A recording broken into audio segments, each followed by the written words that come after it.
Saudara, ratusan WNA yang ditangkap terkait sindikat judi online mengindikasikan basis operasi judol mulai bergeser ke Indonesia.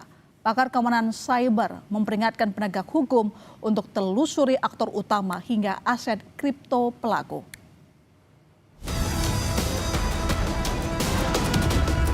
Penangkapan 320 warga negara asing terkait sindikat judi daring jadi indikasi basis operasi praktik penipuan bergeser ke Indonesia.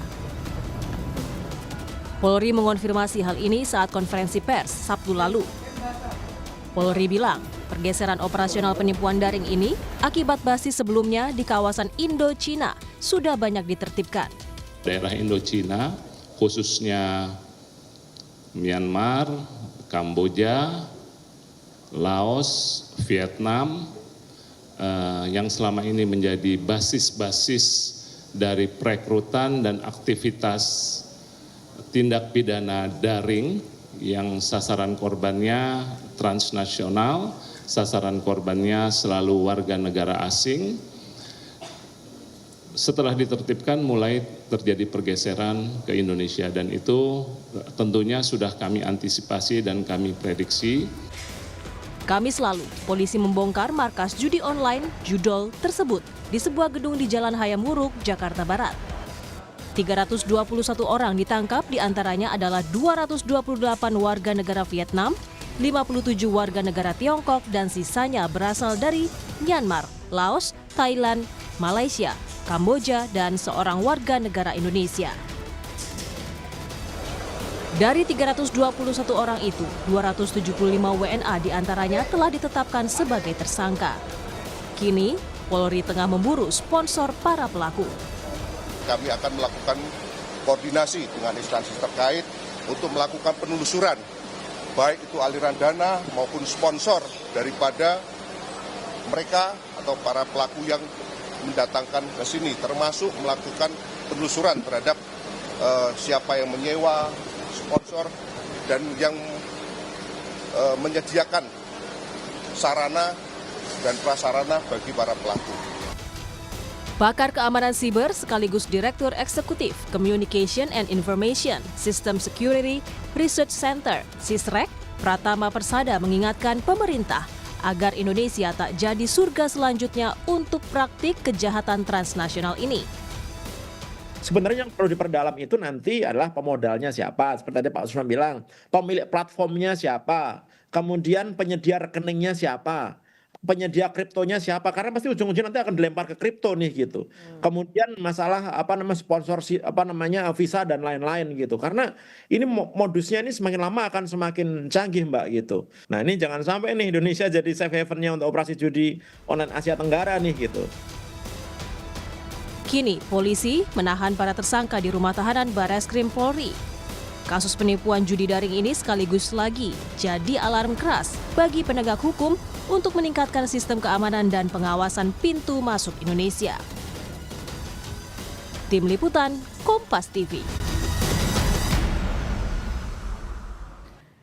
Sindikat judi dan penipuan daring yang terbongkar dan 320 warga negara asing ditangkap memantik sorotan. Apakah basis operasi ini bergeser ke Indonesia?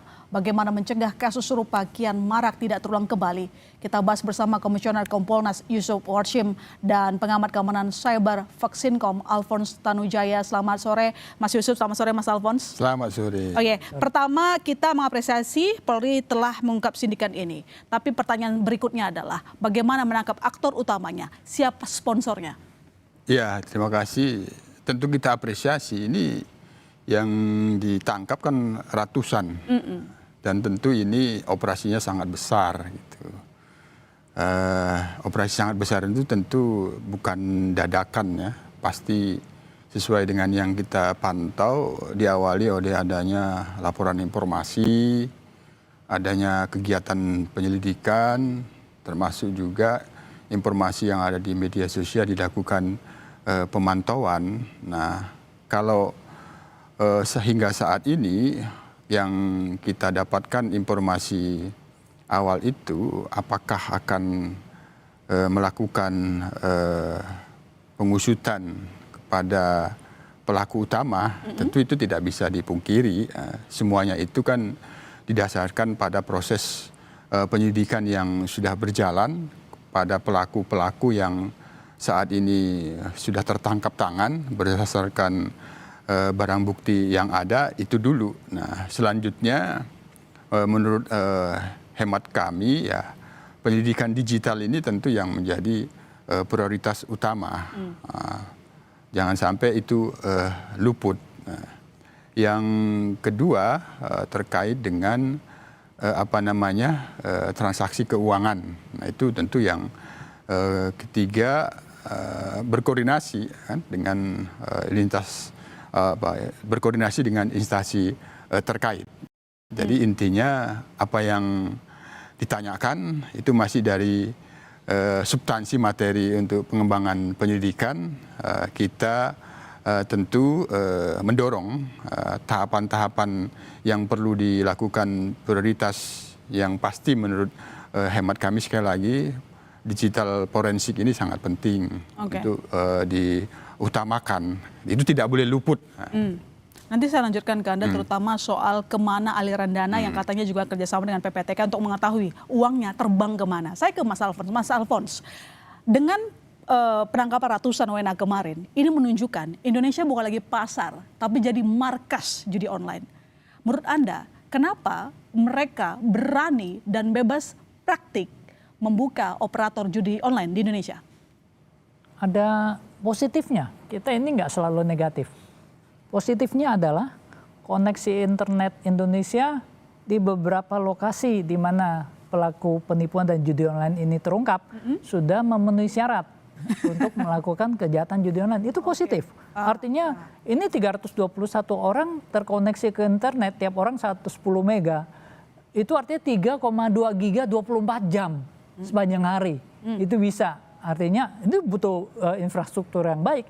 Jadi kabar gembiranya adalah beberapa lokasi di Indonesia sudah sangat memenuhi syarat, internetnya bagus, yang mau kerja halal datang ke sini.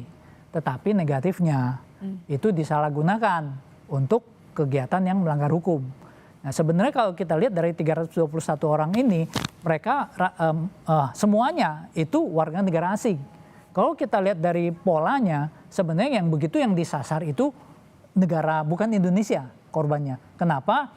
Karena kalau kamu nyasar warga negara Indonesia, mesti yang bisa ngomong bahasa Indonesia dong. Lalu lakukannya enggak dari Indonesia, dari Kamboja, dari Myanmar, dari negara lain. Nah, kalau di sini dilakukan, artinya yang disasar itu warga negara Cina, warga negara Vietnam, yang dia ngerti bahasanya. Kan nggak mungkin orang Indonesia suruh nipu orang Vietnam, ini ngomong apa dia nggak ngerti. Itu kira-kira gambaran utamanya. Tetapi kalau sampai kita dijadikan sebagai markas, Indonesia perlu memberi contoh bahwa nih kita tindak dengan baik. Jadi kalau ada judi online yang menyasar orang Indonesia ada di negaramu, tolong kamu tindak dengan baik dan bantu kita. Sekarang kita bantu mereka. Jadi ini kita tindakan sasarannya dari sisi operatornya ya nggak mungkin orang Vietnam menipu orang Indonesia, ini nggak bisa ngomong bahasa Indonesia. Oke, tapi gitu. pertanyaan inti saya tadi, kenapa mereka merasa bebas untuk melakukan kriminal cyber di Indonesia? Celahnya apa sih? Nah, ini pertanyaan yang sangat menarik. Kemungkinan adalah karena pengawasan yang kurang. Oke. Jadi pengawasan kurang itu ada di mana? Satu, banyak ya kita lihat. Dari kepolisian kita apresiasi, bisa tangkap. Menurut perkiraan kami, ini ada komunikasi. Pasti yang paling pusing, yang paling rese itu kepolisian negara yang jadi korban.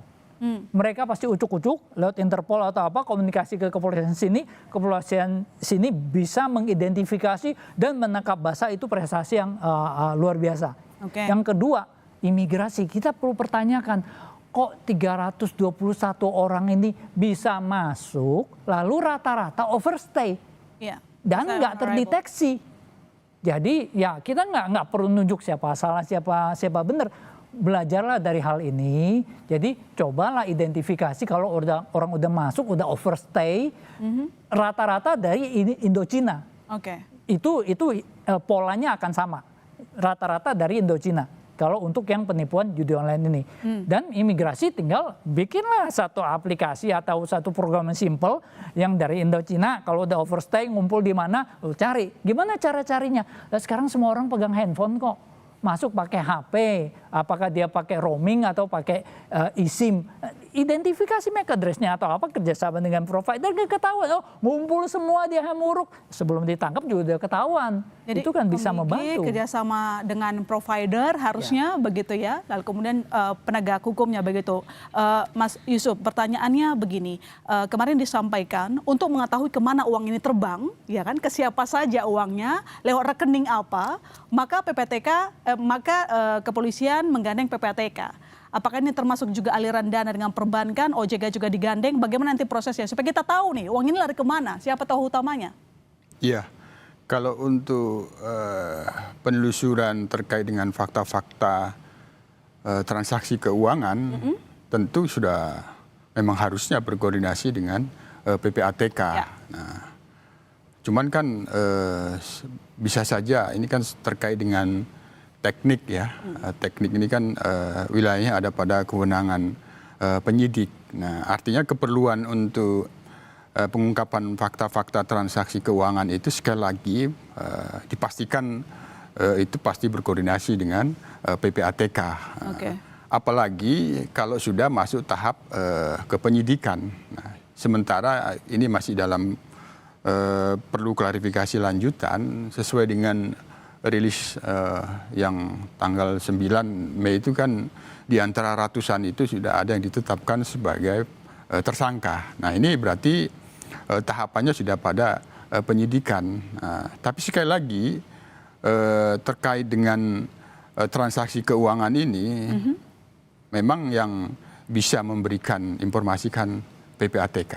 Nah, kalau ada transaksi yang sifatnya berawal dari PPATK itu kan berdasarkan analisis transaksi yang mencurigakan, artinya tanpa diminta. Tapi dalam hal ini, karena ini ada operasi penangkapan, tentu koordinasi yang dilakukan dari pihak penyidik. Oke. Yang Sejauh ini proaktifnya penyidik. apakah sudah mencium misalnya indikasi TPPU? Jangan-jangan itu? Sekali lagi tentu itu ada pada kewenangan penyidik. Yang kita pantau bahwa hingga saat ini proses itu masih dalam penyidikan dan penyidikan. Makanya yang paling utama itu kan pasti ini kan teknik ya, skala prioritas yang dilakukan itu terkait dengan penyelidikan digital. Ini kan informasi misalnya berdasarkan akun yang ada di IG. Ini kan harus terus dipantau ini, dipantau. Baru yang kedua ya berdasarkan klarifikasi dan keterangan para pihak yang sudah dilakukan penangkapan yang bisa menjurus kepada sponsor, apakah itu ada jaringan WNI kaitannya dengan kepemilikan rekening misalnya, semuanya itu sekali lagi tidak bisa kita langsung fokus bahwa ada rekening besar yang menampungnya. Bisa saja ada jaringan WNI, tapi sekali lagi tentu itu berdasarkan pada pengembangan fakta-fakta dari yang dilakukan penangkapan kemarin ini. Tapi ada kecurigaan misalnya ini merupakan human trafficking, karena dulu kan ketika warga Indonesia yang ke Kamboja ternyata case-nya seperti itu misalnya, Mas Yusuf. Ya, ini kan kaitannya dengan visa. Nah, memang mereka sengaja dengan mendapatkan visa wisata lagi. Ya, tapi sekali lagi bahwa operasi pengungkapan ini diawali oleh adanya laporan informasi.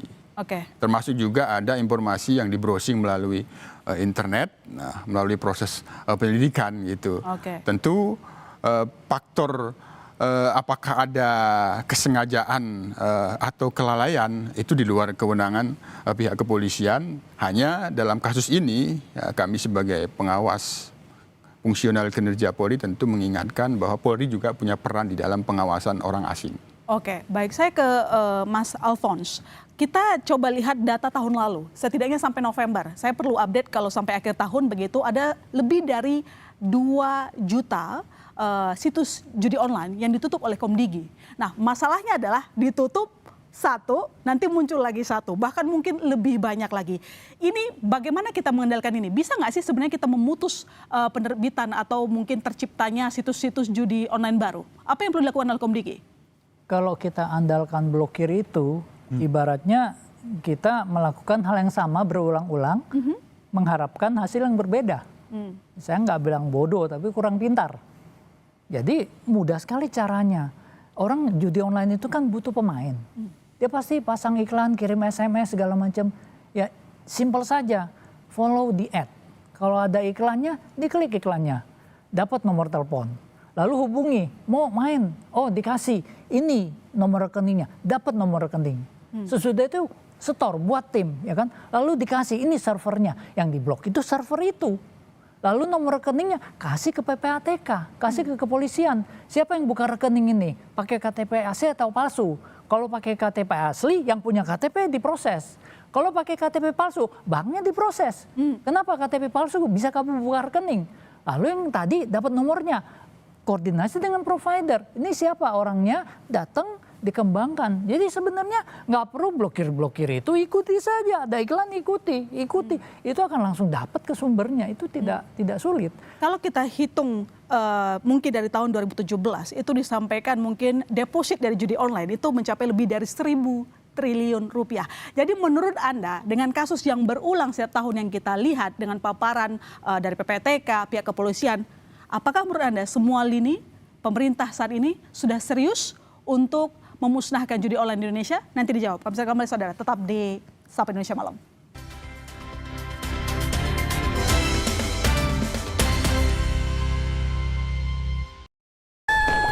Kejutan tutup botol elektronik, buah ukuran Aku Viva selama Ramadan dari Wingsfood.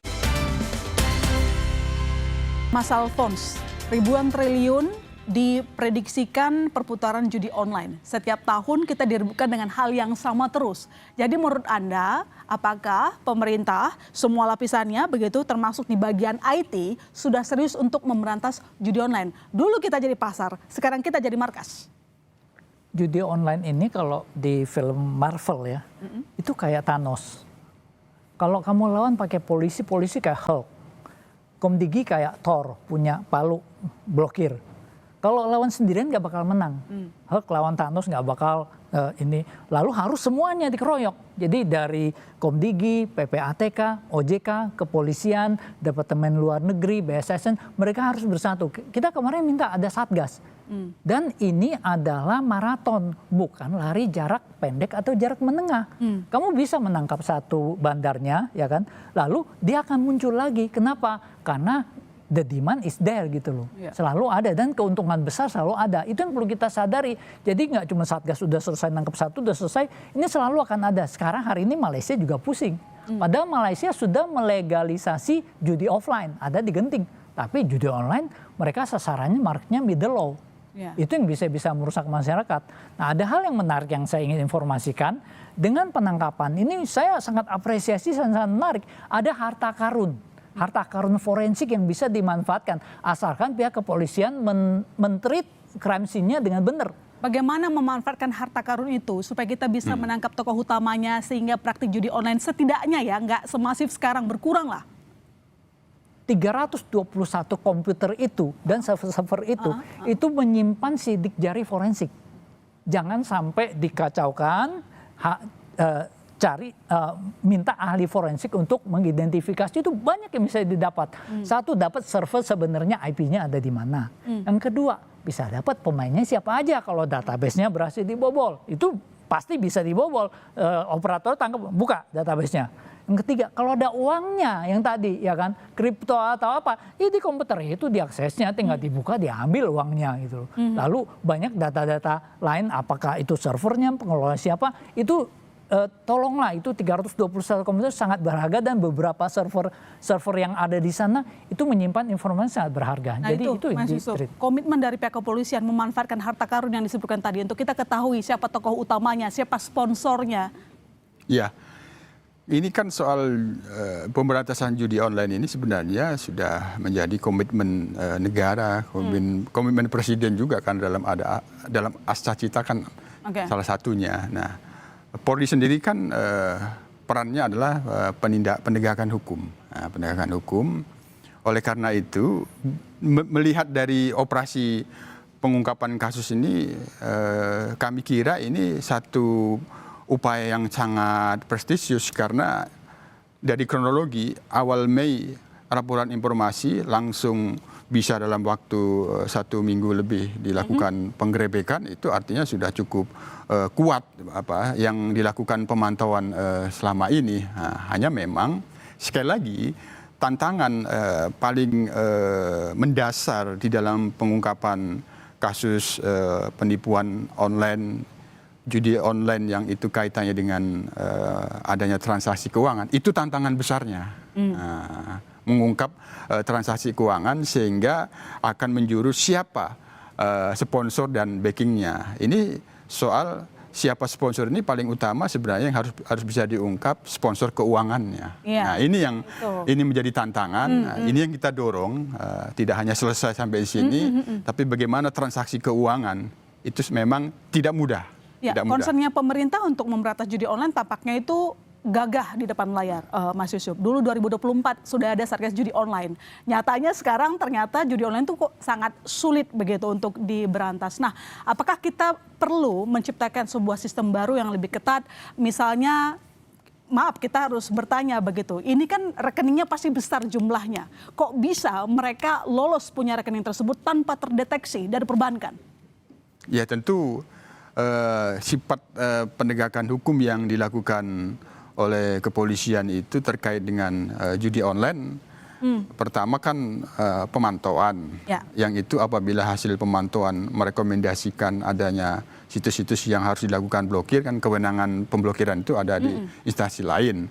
Nah, termasuk terkait dengan adanya transaksi keuangan yang bisa memastikan transaksi keuangan yang mencurigakan itu kan PPATK. Hanya kalau sudah terjadi adanya bukti kejahatan, maka di situ yang dilakukan oleh penyidik proaktif terhadap PPATK meminta analisisnya. Nah, soal tantangan kaitannya dengan transaksi keuangan ini tidak hanya tugas daripada penyidik sendiri, tapi memang butuh dukungan semua pihak, perbankan, OJK dan juga PPATK. Artinya ya sinergi dan kolaborasi memastikan terkait dengan transaksi keuangan. Kalau hanya misal soal rekening di dalam kasus-kasus penipuan online itu pernah kita mendapatkan penjelasan dari Barisrem itu, terkadang rekening itu dipinjamkan. Rekening itu KTP asli, rekeningnya ada pemiliknya. Tapi dia merupakan sindikat, ya, dipinjamkan oleh si pemilik itu. Nah, itu jaringan gitu. Kita lihat analisis jaringan itu memang tidak mudah, ruwet ya. Tidak satu garis, kalau linear itu sangat mudah dari dilacaknya. Tapi dia ya ruwet itu jaringannya. Dan itu ada fakta rekening itu sah dimiliki oleh seseorang, tapi itu bisa dipinjamkan dan itu bagian dari sindikat itu. Oke, baik. Mas Alphonse, apakah Anda melihat memang skema kejahatan dari judi online ini berulang sama saja atau semakin canggih? Servernya di luar negeri kan ini? Servernya di luar negeri, agak bodoh kalau servernya di sini karena mudah teridentifikasi, trafficnya semua sangat mudah. Dengan server di luar negeri pun seharusnya ISP yang memberikan layanan bagi operator judi online itu tidak sulit untuk mendeteksi, karena layanan judi online ini beda dengan orang kerja. Bedanya apa? Satu, dia 24 jam. Traffic jalan terus 3,2 GB. Kalau orang kerja kan jam 8 sampai jam 4. Lalu kalau malam enggak. Yang kedua, kalau misalnya orang kerja itu aksesnya situs-situs kerja, misalnya Google Workspace atau Microsoft OneDrive. Kalau judi online ini 24 jam aksesnya ke situs-situs tertentu yang sebenarnya mudah di-flag dan mudah diidentifikasi. Mas Yusuf, bagaimana lantas langkah berikutnya yang perlu kita lakukan? Perketat orang masuk ke Indonesia itu perlu. Yang kedua ini paling inti nih. Kamboja dulu jadi surganya judi online, tapi mereka berhasil berbenah diri. Nah, Indonesia jangan sampai malah ketinggalan dari Kamboja. Respon Anda? Iya, ini kan soal Kamboja kan melakukan penutupan dan pelarangan. Nah, kalau di Indonesia kan sebenarnya komitmennya sudah sangat jelas. Nah, hanya ini kan modus sekarang ini kan ada WNA. Jadi melakukan operasi di sini. Nah, maka tentu kita dari kasus ini mendorong ya tetap ada peran Polri di dalam pengawasan orang asing, meskipun pengawasan itu fungsional, administratif dan operasional yang itu memerlukan koordinasi dengan instansi terkait yang punya kewenangan secara langsung terhadap masuknya orang asing. Itu. Nah, yang kedua, dari kasus ini tetap kita mendorong penyelidikan digital. Yang kedua, terus dilakukan pemantauan profil. Profil ya secara teknologi ya terkait dengan IP address, domainnya, itu terus harus dilakukan. Itu yang paling pertama yang diutamakan oleh penyelidikan dan penyidikan kasus ini untuk tidak berhenti kaitannya dengan penyelidikan digital. Terutama mungkin lebih aktif lagi polisi cybernya. Mungkin ini nggak cuma tugas kepolisian, tapi kan banyaknya gitu iklan-iklan judi online. Di media sosial juga begitu banyak bertaburan, ya semoga kita nggak kalah cepat dari mereka. Terima kasih Mas Yusuf, terima kasih Mas Alfons sudah bergabung di Sapa Indonesia Malam. Saudara, sorotan berikutnya di Sapa Indonesia Malam, Amerika dan Iran kembali bersih tegang pasca keduanya saling tolak proposal negosiasi. Akankah perundingan dan perdamaian bisa tercipta di tengah konflik yang kian membara? Informasinya kami hadirkan usai jeda.